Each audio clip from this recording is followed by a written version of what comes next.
Selamat pagi, selamat siang, selamat malam. Kembali lagi di pembahasan soal SIMAK UI, kemampuan IPS.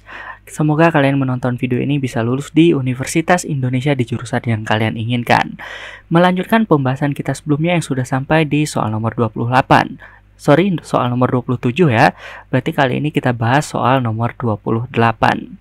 Oke, ini dia. Saya zoom dulu.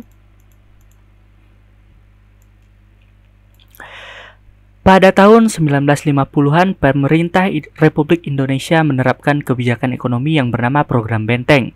Program ini bertujuan untuk opsinya 1. Membuka investasi asing, 2. Memperlakukan tarif impor yang adil, 3. Membangun infrastruktur perbankan, 4. Menciptakan kelas kapitalis domestik.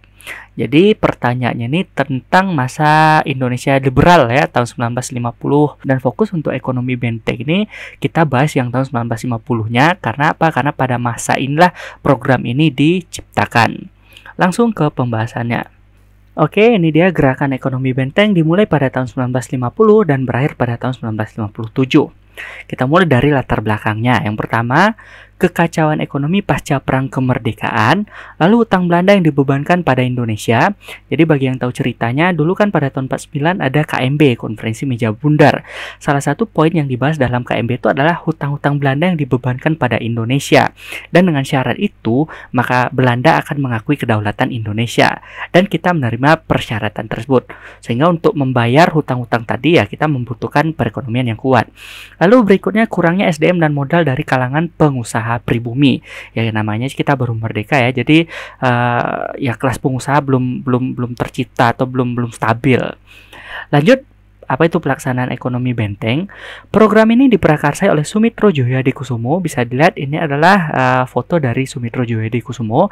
Bagi yang tahu juga ini adalah orang tua dari Menteri Pertahanan saat ini, Prabowo Subianto Djoyohadikusumo.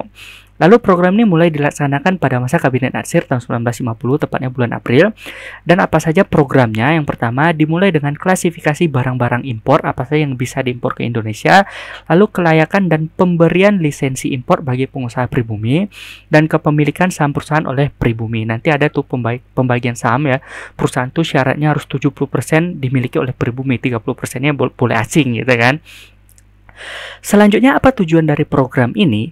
Yaitu membina pembentukan kelas pengusaha pribumi. Dalam arti kata di sini pribumi adalah Indonesia asli non Tionghoa, dan melindungi pengusaha pribumi dari investor asing karena ada persaingan di situ.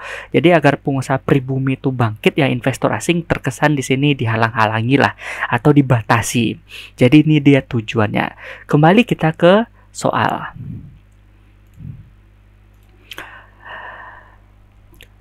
Bisa dilihat di sini yang ditanya adalah tujuan dari gerakan ekonomi benteng. Kita cek, membuka investasi asing. Udah pasti salah ya, karena tujuannya melindungi pengusaha pribumi tadi. Satu salah. Nomor 2, memperlakukan tarif impor yang adil. Ini adalah salah satu program dari gerakan ekonomi benteng, bukan tujuan. Jadi 2 juga salah. 3, membangun infrastruktur perbankan. Tidak ada kita bahas tadi. Dan tersisa opsi yang terakhir yaitu nomor 4, menciptakan kelas kapitalis domestik. Ya, kapitalis itu kan pengusaha tuh, domestik tuh ya lokal atau pribumi. Jadi jawaban yang tersisa yang nomor 4 itu dia, satu-satunya jawaban yang nomor 4. Jadi kalau cuma 4 saja jawabannya D atau dodol.